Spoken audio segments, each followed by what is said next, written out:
6 de diciembre.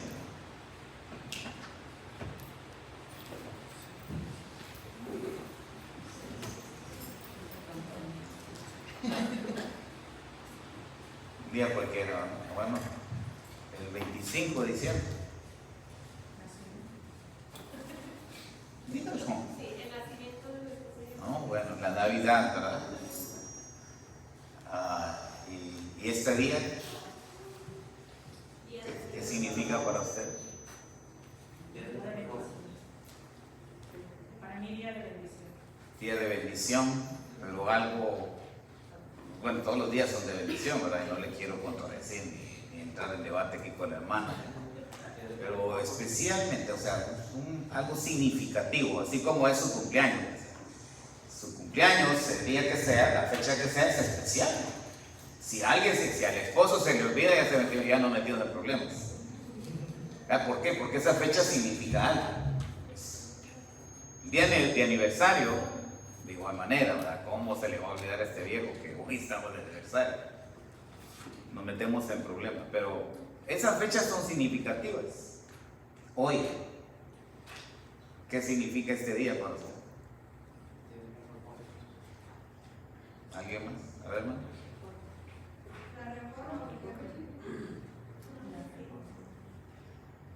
¿Escucharon lo que dijo el hermano? Sí. A ver, hermana, dígalo más fuerte porque no. Oye, allá afuera el mundo celebra el cumpleaños, ya están los vecinos. Bueno, eso el mundo celebra las tinieblas, la muerte y todo eso, disfrazada de dulces y disfraces, valga la redundancia, ¿verdad?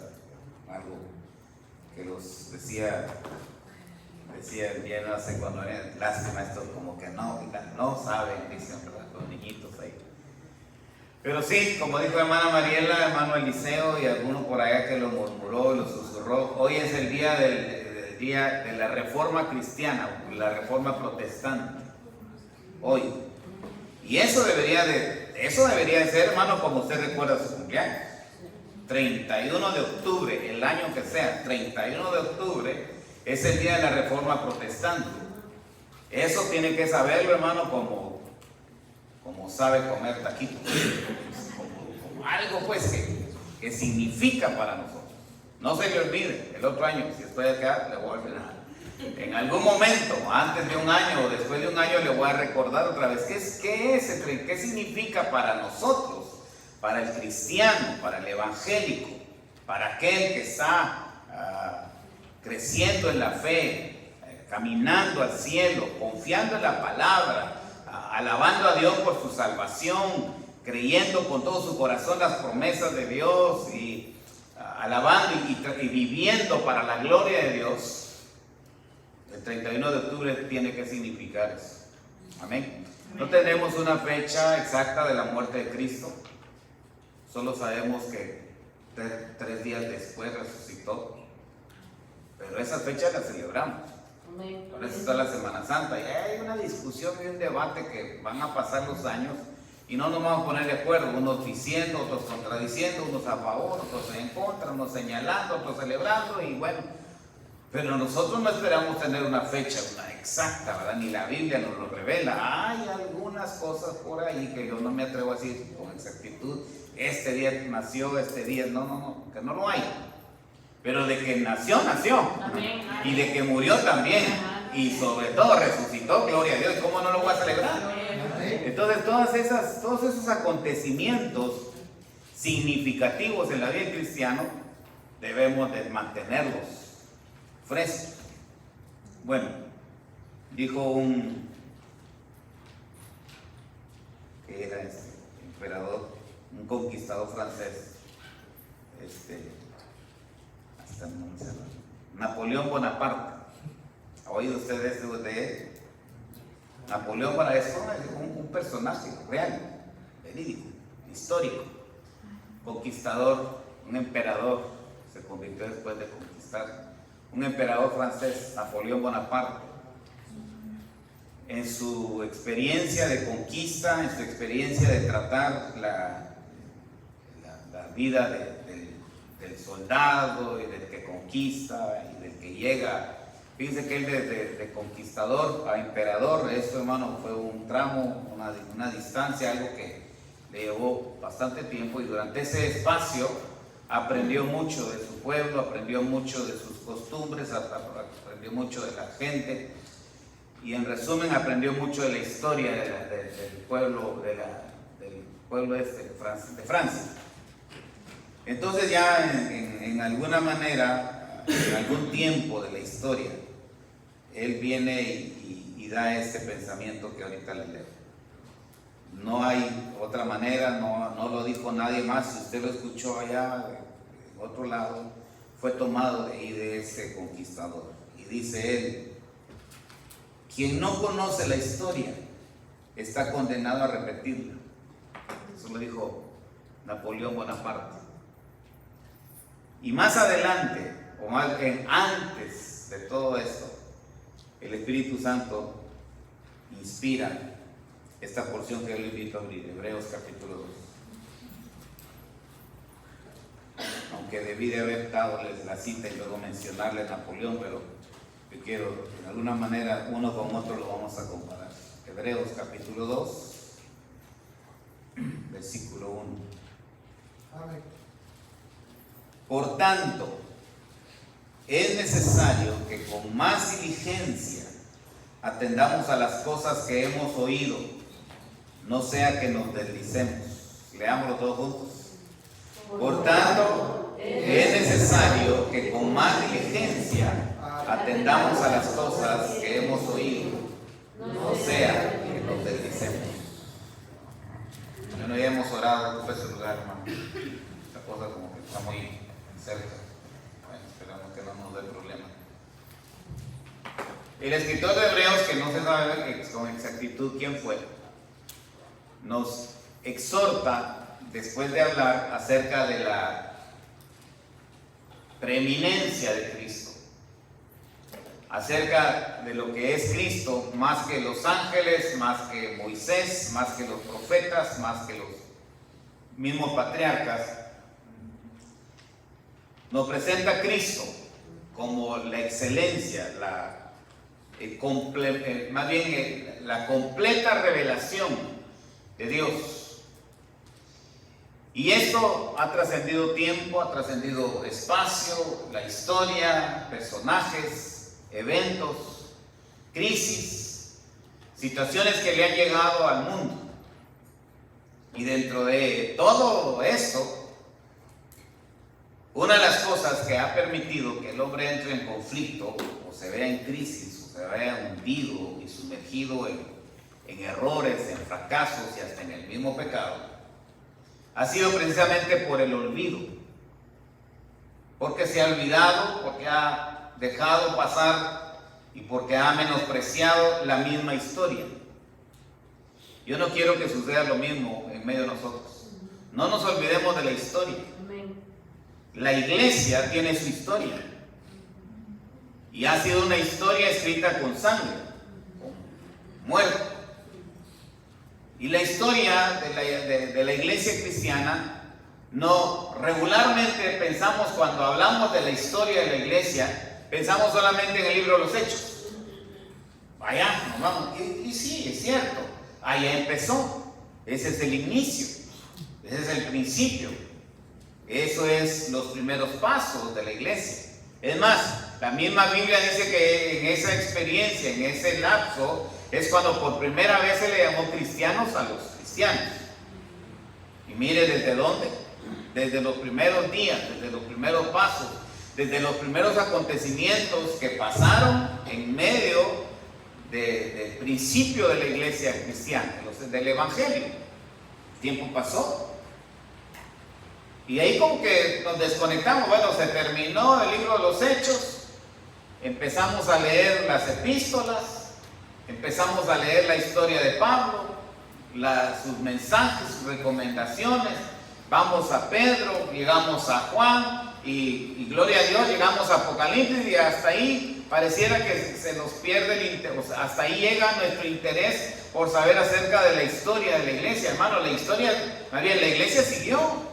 La etapa de los profetas, más bien la etapa de los apóstoles terminó. Cada uno de ellos escribió a la manera que pudo, inspirado por el Espíritu Santo, dejó registros, dejó testimonio de las cosas, de los acontecimientos, de los avances, de los mismos problemas que pasaron, porque hubieron problemas, ¿verdad? O sea que nosotros no somos la excepción, nosotros no somos los primeros. La iglesia, a través del tiempo, a través de las edades, a través de su desarrollo, a través de su avance, de su crecimiento, de sus conquistas, de sus visiones, de su misión y de todo lo que encierra el ser parte de la iglesia, ha tenido sus crisis, ha tenido sus momentos. Y ha pasado el tiempo y no terminamos con hechos, ni siquiera con las misiones o los viajes misioneros de Pablo.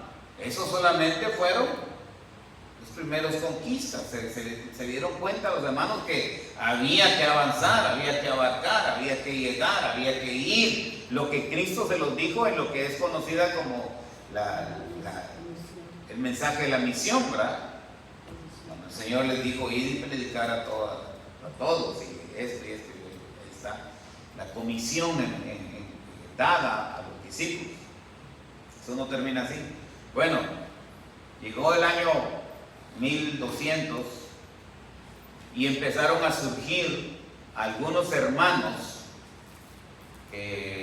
quise mencionarlo, pero yo sé que nos va a pasar lo mismo que el martes. ¿Qué pasó el martes? Vamos a hacer este ejercicio, ¿qué les parece? Para que los que no llegaron el martes, vamos a ver, de los que no llegaron el martes, porque ya el que estuvo aquí el martes va a decir, no contesta. A ver, de los que no llegaron el martes, ¿me pueden decir quién es Samúa? Zafar.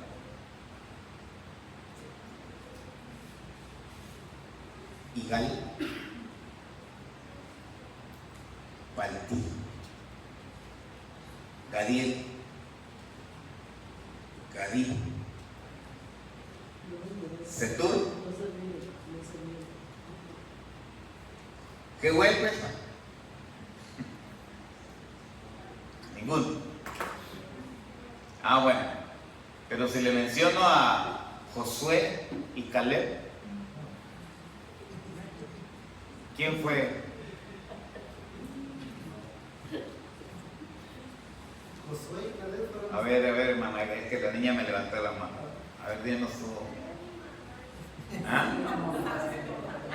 ¿Qué dijo? No le escuché. Bueno, pues la mamá sabe, ya tiene que saber, pues ni modo que no. Bueno, ya el hermano Omar nos dijo, Josué y Caleb fueron los espías. Bueno, pero no fueron solo dos. Josué y Caleb fueron solamente parte del grupo, pero el equipo completo fueron 12. Bueno, los primeros 10 son los que le mencioné hace un momento. Pero si no mencionamos a Josué y Caleb, ni en cuenta, quién sabe quiénes serán esos, hermano. Bueno, agreguémosle a Josué y Caleb y entonces decimos, antes fueron estos, ¿verdad? Bueno, sí, estos fueron. Entonces, volvemos al punto, ¿verdad? Cuando desconocemos la historia, hay muchas cosas que suceden. Y dentro de las cosas que suceden es volver a caer en los mismos errores. Bueno, en 1200, yo le hablaba del año 1200 a 1300, hubieron unos hombres que también se levantaron, pero no resuenan tanto como Martín Lutero o Juan Calvino. ¿Se los identifican? No muchos, pero esto debería ser como al principio le dije.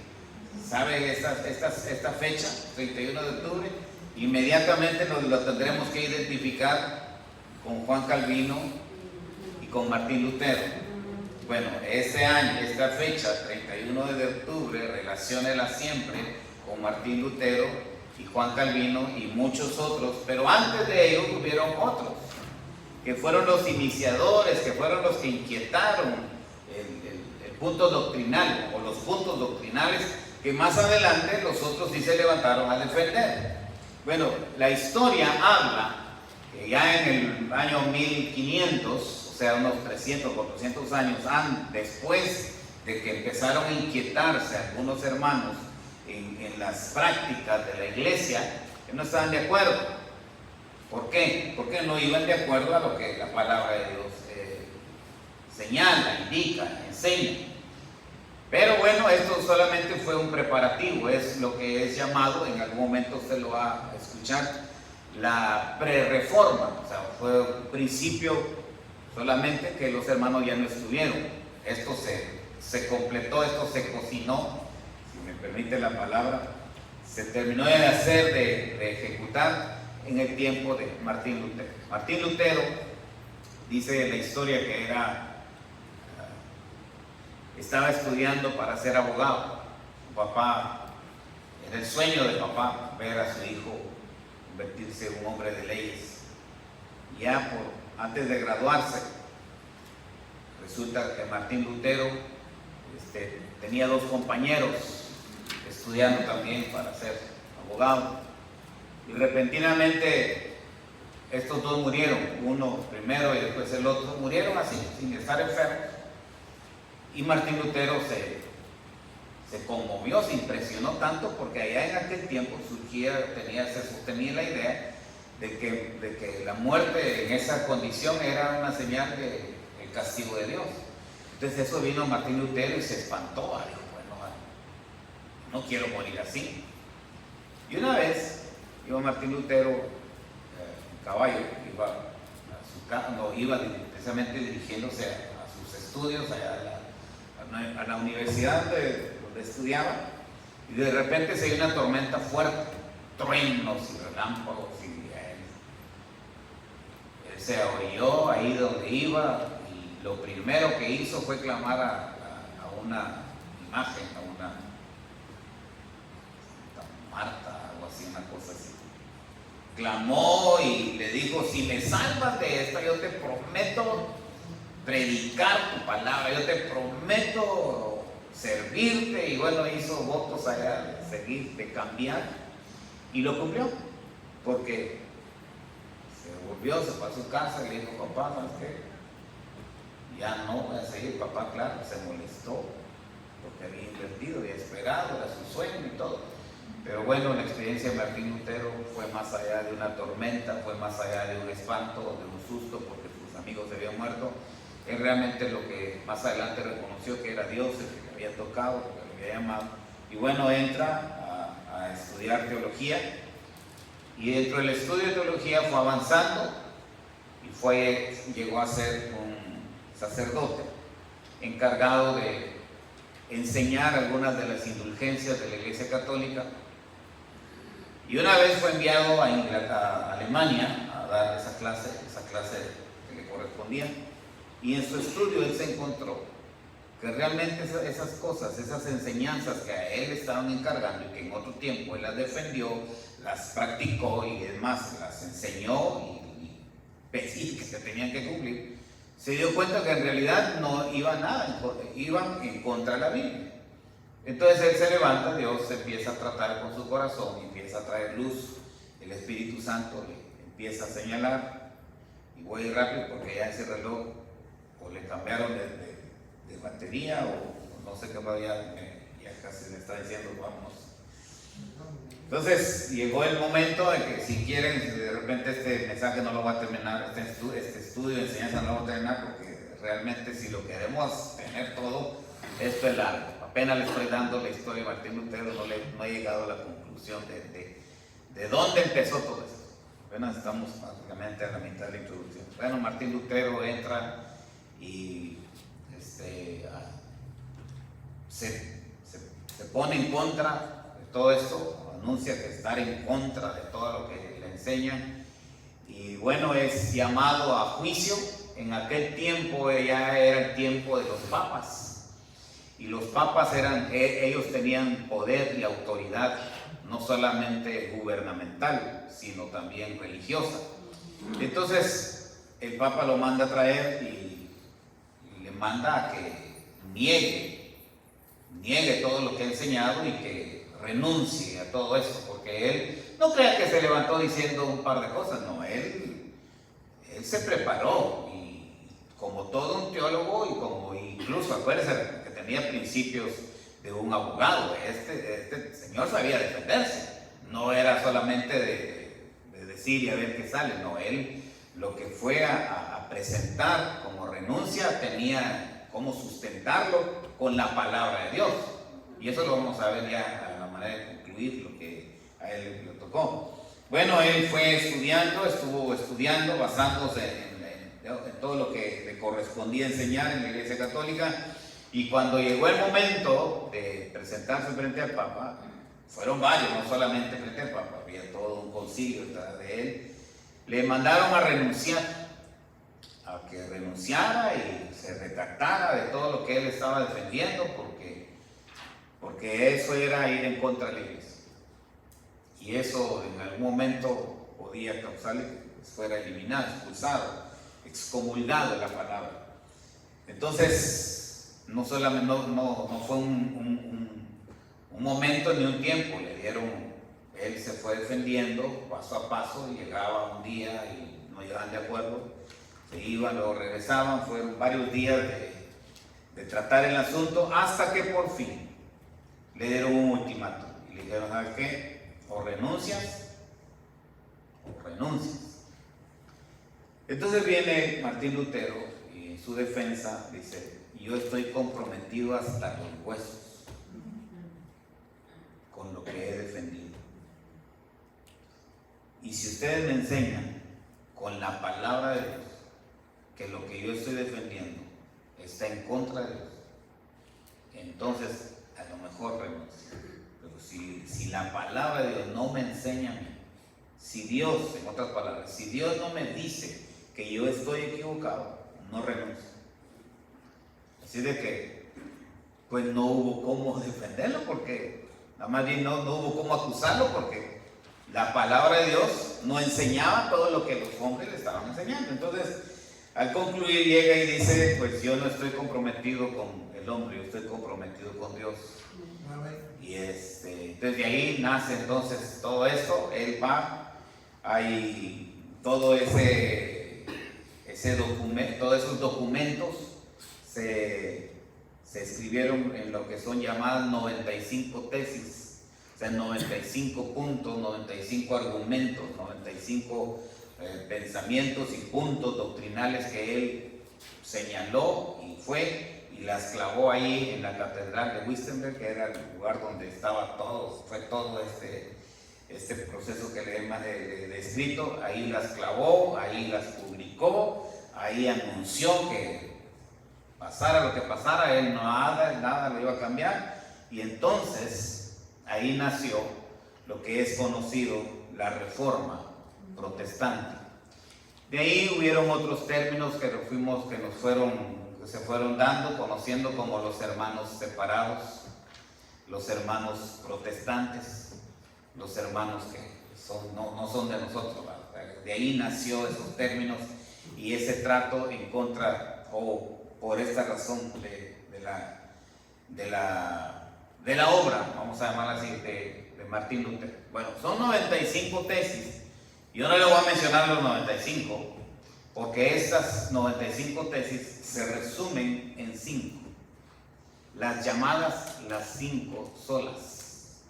Las 5 solas son las que estamos de acuerdo todo el movimiento cristiano, llámese Pentecostés, Bautista, Metodista, todo el movimiento cristiano evangélico, que definitivamente está en contra, abiertamente, sin lugar a dudas, a todo lo que es la teología católica romana. Entonces eso es prácticamente en sí la historia de la iglesia, más bien de la Reforma Protestante que dio inicio el 31 de octubre. A raíz de eso, y desde ese día, entonces se empezó a anunciar un mensaje totalmente diferente, un mensaje que estaba oculto, una palabra que no llegaba, que no alcanzaba a llegar a los hogares, a las vidas, a los corazones de los que creían con mucha devoción llegar a aprender algo. Había muchas cosas que dentro de sus tesis él protestaba. Una de ellas, no lo voy a mencionar, como le dije, no lo voy a mencionar todas. Una de ellas era que los mensajes o las misas o los rezos eran en latín. Una cosa que los oyentes, los que asistían, pues no entendían, solamente al final decían amén, porque con lo que consideraban era que lo que les habían impartido era la palabra de Dios, y de eso, pues amén. Y no todo es amén. Qué bueno que nadie dijo amén, porque no todo es amén. Tenemos que tener mucho cuidado al decir amén, ¿verdad? Entonces, en aquel tiempo, para aquellos instantes, todo el mensaje en latín, la gente tenía que decir amén, y amén, y amén. El que no decía amén se metía en problemas, si no, mire la historia de Martín Lutero. Otra de las cosas que se practicaba ya, que también dentro de las indulgencias, era el enriquecimiento de la iglesia. Se propusieron construir una capilla, un templo, una iglesia grande, y dentro de eso requería mucho dinero. Entonces tuvieron que crear muchas cosas, y dentro de ellas el invento del llamado, ¿cómo se llama este lugar? Hasta se me olvidó el nombre. Bueno, ahí donde van los muertos según ellos. El purgatorio, gracias. Pedían que se viniera a depositar una ofrenda, y usted, familiar del difunto, tenía que venir y depositar ofrenda que se escuchara. En aquel tiempo había monedas valiosas, y tenían que ponerlas, traerlas, y el mensaje era, o la idea era, o lo que se transmitía era de que al sonar la moneda o la ofrenda que se depositaba, en ese momento de que la moneda sonaba, en ese instante el alma del difunto salía de ese lugar para ir al paraíso. Entonces, para todo era dinero, un rezo, una oración, algo que se hacía, y hasta la fecha yo creo que es una práctica que hasta el momento se sostiene. Yo no he participado, ni he conocido a cabalidad de la función o la manera de trabajar ahí, pero bueno, se sigue pensando que no ha cambiado nada. Muy bien, yo lo que quiero hablarles ya no son de las indulgencias y nada de lo que Martín Lutero protestó y todo eso. Yo lo que quiero contar, o sea, lo que nos cuenta, lo que nos sirve a nosotros, a usted y a mí conocer, son esas 5 solas, esos 5 puntos, porque estos son básicos, son fundamentales en la vida cristiana. Como le dije anteriormente, independientemente de la iglesia o del grupo denominacional, a que pertenezcamos o nos identifiquemos, estos 5 puntos son básicos. Si no se toman en cuenta en otras iglesias, eso no cambia nada, nada nos señala como que estamos mal. Esos 5 puntos empiezan con este primero. Ellos defendieron la sola escritura, reconociendo la palabra de Dios. Amén. Esta palabra, hermano, no solamente se escribió porque a alguien se le ocurrió escribir. Esta palabra ha sido guardada, ha sido cuidada celosamente por el Espíritu Santo. Él ha inspirado, Él ha levantado a hombres en un promedio de más de 1000 años, y más de 40 hombres en diferentes épocas, en diferentes lugares, en diferentes circunstancias. Ahí incluye patriarcas, ahí incluye jueces, ahí incluye profetas, ahí incluye reyes, incluye esclavos, incluye pescadores, incluye un sinfín de personajes y en sus diferentes condiciones, inspirados y usados por el Espíritu Santo para escribir. Pero ¿qué pasó en aquel tiempo Martín Lutero? Se redujo y se limitó a que esta palabra solo yo tenía la autoridad para leerla y para impartirla. Nadie más, usted no. Aquí nadie más. Nadie tenía acceso a la palabra. Nadie tenía el acceso a la Biblia. Más no existía. Y ese fue una gran desventaja. Entonces, por el otro lado, ya aplicándolo y recomendando este consejo para usted y para mí, hermano, apreciemos, valoremos, amemos, disfrutemos tener lo que hoy conocemos como Biblia para nosotros. Este libro, hermano, aparte de lo que ya le he dicho que fue inspirado, costó muchas vidas. Si llegáramos a interesarnos en lo que es la historia de la iglesia, se dividiría prácticamente en 3 áreas. Número 1, la iglesia primitiva, o sea, la iglesia conocida en la Biblia, escrita ahí, los hechos. Esa es la iglesia primitiva. Dice que ellos compartían, convivían y gozaban estar en reuniones y todo eso, pero luego vino la persecución. Y de ahí fueron dispersos, allá se tuvieron que ir, unos aquí, otros allá, y bueno, pero ellos siguieron, la iglesia siguió en persecución y bajo persecución, bajo amenazas de muerte, pero siguieron. El tiempo siguió y a donde llegaron, algunos tuvieron libertad, otros restringidos y otros escondiéndose. Hay muchos libros, hay mucha información acerca de esto, y hay algunas historias ahí que hablan acerca de los hermanos que se fueron a esconder a las catacumbas, a las cuevas, allá a los montes, con tal de seguir hablando, de seguir predicando, de seguir anunciando lo que es el Evangelio. Llega el tiempo de la historia medieval, de la iglesia medieval, son 3, le dije, ¿va? La iglesia primitiva, o sea, la iglesia antigua, la iglesia medieval es la que estamos mencionando en este tiempo, el año 1200 en adelante. Entra la iglesia medieval, donde ahí empieza lo que hoy conocemos como la protesta, la reforma protestante, el inicio de la Biblia para la iglesia. La Biblia, dicho sea de paso, en ese tiempo empezó a crecer, se inventó la imprenta. Aquí tenemos un hermano que trabaja en la imprenta. Bueno, en sus inicios allá, no había lo que hoy es conocido como la imprenta. Y entonces todo eso vino a ayudar, vino a apoyar, vino a hacer de bendición el invento, el uso de la imprenta, porque la Biblia se empezó a imprimir. Y con ello, los hermanos que estuvieron, que no mencionamos anteriormente, antes de Martín Lutero, ellos se atrevieron a escribir la Biblia, a traducirla en diferentes idiomas. Y esto también surgió también, y llegó el uso de la imprenta, y fueron impresas algunas Biblias en otros idiomas. Bueno, todo eso, hermano, sucedió en el tiempo, en la historia de la iglesia medieval. Y luego viene, después del año 1500, 1600, encontramos lo que es conocido como la iglesia moderna. Ahí ya entramos nosotros.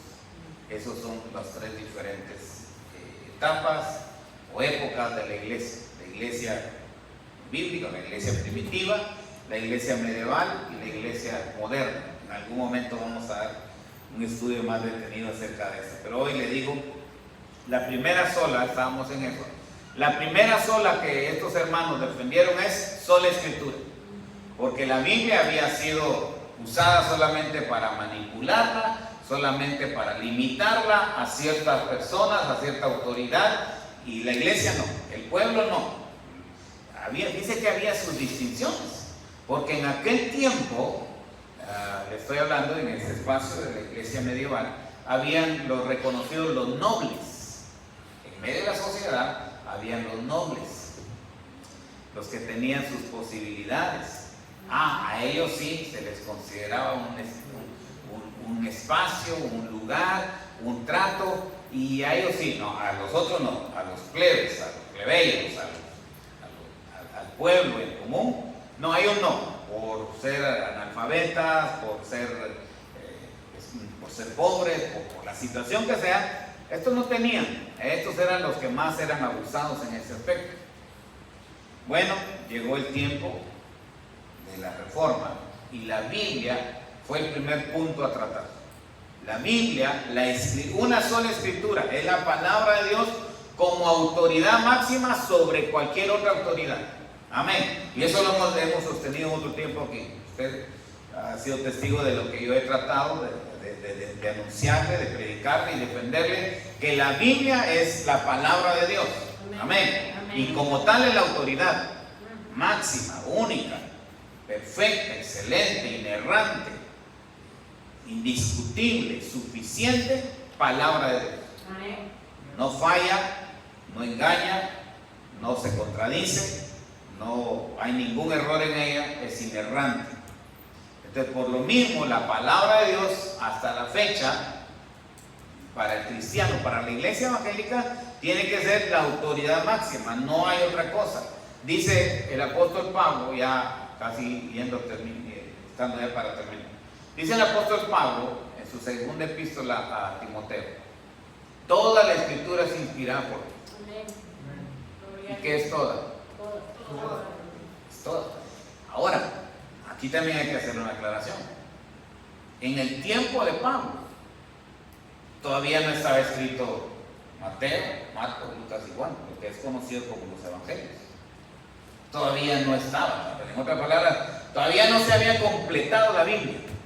Lo que estaba completo era de Génesis a Malaquías, hasta lo último, solamente el Antiguo Testamento. Entonces, el resto todavía no se había completado. Y en ese tiempo, Pablo dice: toda la escritura, o sea, todo el Antiguo Testamento, la ley, los profetas y todo lo anunciado, lo dicho en el Antiguo Testamento era suficiente. Y ahora imagínense con todo lo que además de eso tenemos. Si para Timoteo todo el Antiguo Testamento era suficiente, ahora para usted y para mí, que tenemos todo el Nuevo Testamento, ¿cuánto mejor no es? Es un beneficio todavía más grande, más provechoso, más especial, más completo, porque lo que hoy leemos de Mateo no lo tenía Timoteo. Timoteo solo tenía la historia escuchada, no sabía de los mensajes de Pablo. Los escuchó cuando estuvo con Pablo, pero de ahí en adelante él no tuvo el acceso a leer, a ponerse a leer Apocalipsis, por ejemplo. Timoteo no tuvo todo ese acceso, todo ese recurso. Y sin embargo, con todo eso Pablo le dice: Timoteo, cuídate de ti y de la doctrina, todo lo que has aprendido, todo lo que has escuchado. Y por último, toda la escritura es inspirada por Dios. Mire todo el consejo para Timoteo, solamente como el Antiguo Testamento. Ahora, nosotros con todos estos libros, con toda esa escritura, con mayor razón, amemos, valoremos, tengamos en sumo aprecio lo que es la palabra de Dios. Le he dicho otras veces, y con esto termino: todo lo que usted conozca y trate a Dios, trate también su palabra. Si Dios es poderoso, esta palabra es poderosa. Si Dios es eterno, esta palabra es eterna. Si Dios es santo, esta palabra es santa. Todo lo que hoy podemos hablar acerca de la Biblia es lo que los reformadores emprendieron para defender, para aclarar, para hacernos libres, para llegar a tener cada uno hoy una Biblia. Hoy, imagínense, ¿en dónde usted no tiene acceso a la Biblia? ¿En qué idiomas? ¿En qué traducciones? ¿Con qué fin? Porque ahora hay Biblias para la mujer. Bueno, eso no cambia nada. Es la misma Biblia, solo que ahí le sacan provecho para el mensaje de mujer. Hay Biblia para los hombres, hay Biblia para el predicador, hay Biblia para el diácono, hay Biblia para niños. Para todo hay Biblia, para todas las edades. Hay Biblia para el líder, hay Biblia para un sinfín de fines. Hay Biblias de estudio. Para eso, hermano, usted encuentra una variedad, una infinidad. Hay muchos libros, muchas Biblias de estudio que son una herramienta, son una bendición. Todo eso no lo tuvieron ellos. Todo eso no lo tuvo Timoteo. Todo eso no lo tuvo ni siquiera el apóstol Pablo, que es el que dice y llega a la conclusión y a la enseñanza que toda esta escritura es inspirada por Dios. Y concluye diciendo: es útil para enseñar, para corregir, para instruir en justicia, para que todo hombre llegue a una perfección, para un buen trabajo, para un buen uso, para una buena obra, para todo la palabra de Dios. Para el matrimonio, la Biblia. Para el primer cristiano, la Biblia. Para el cristiano viejo, la Biblia. Para el que no entiende, dice que Dios hace sabio al sencillo. Amén. La palabra de Dios como lumbrera mi camino, es como lámpara, es como espada, es como todo. Así que ahí aprendemos a tener todo lo que es una vida diferente con Dios. Entonces el primer punto aquí, que yo pensé terminarlo hoy, solo empezamos con la escritura. El próximo día hablaremos de de repente terminamos con las otras 4, pero si usted puede, estudie, vea y averigüe qué son las otras, qué son las 5 solas. Y eso nos va a ayudar a todos a entender lo que en realidad fue la reforma protestante que hoy estamos celebrando, 513 años de tanto se ha anunciado, de lo que un tiempo muchos esperaron, pero el Señor nos dio la oportunidad a usted, a mí, de tener este tiempo de libertad, de claridad y sobre todo del recurso especial de lo que es la palabra del Señor. Póngase de pie esta noche y agradecemos a Dios estas bendiciones. Bendito Padre amado, te damos gracias por hacernos partícipes de tu gracia, de tu misericordia, de tu amor, por darnos esta etapa de la historia tan especial, porque ya tenemos recursos que otros no tuvieron, ya tenemos herramientas que otros no contaron, ya tenemos tu palabra que algunos se levantaron a predicar solamente por lo que tuvieron en mente, el corazón que tú lo inspiraste. A nosotros nos has dado tu palabra para no equivocarnos, para no repetir los errores, para no caer en errores ni doctrinales, ni mucho menos personales. Pero Padre amado, ayúdanos, porque muchas veces, aún sabiendo esto, no sabemos cómo usarla, se nos olvida o pretendemos tener ayuda en otro medio, pero ayúdanos a tomar tu palabra como lo que ella es: útil para todo, suficiente para todo, inerrante en todo, infalible en todo. Padre, santa, eterna, justa, recta es tu palabra. Ayúdanos a verla así, a tratarla así, a aplicarla así, a vivirla, a compartirla como es. Y te damos gracias porque en este tiempo, Padre amado, podemos recordar lo que otros sufrieron, lo que otros padecieron, lo que otros tuvieron que pasar por la libertad que hoy podemos disfrutar. Gracias en el nombre de Cristo Jesús.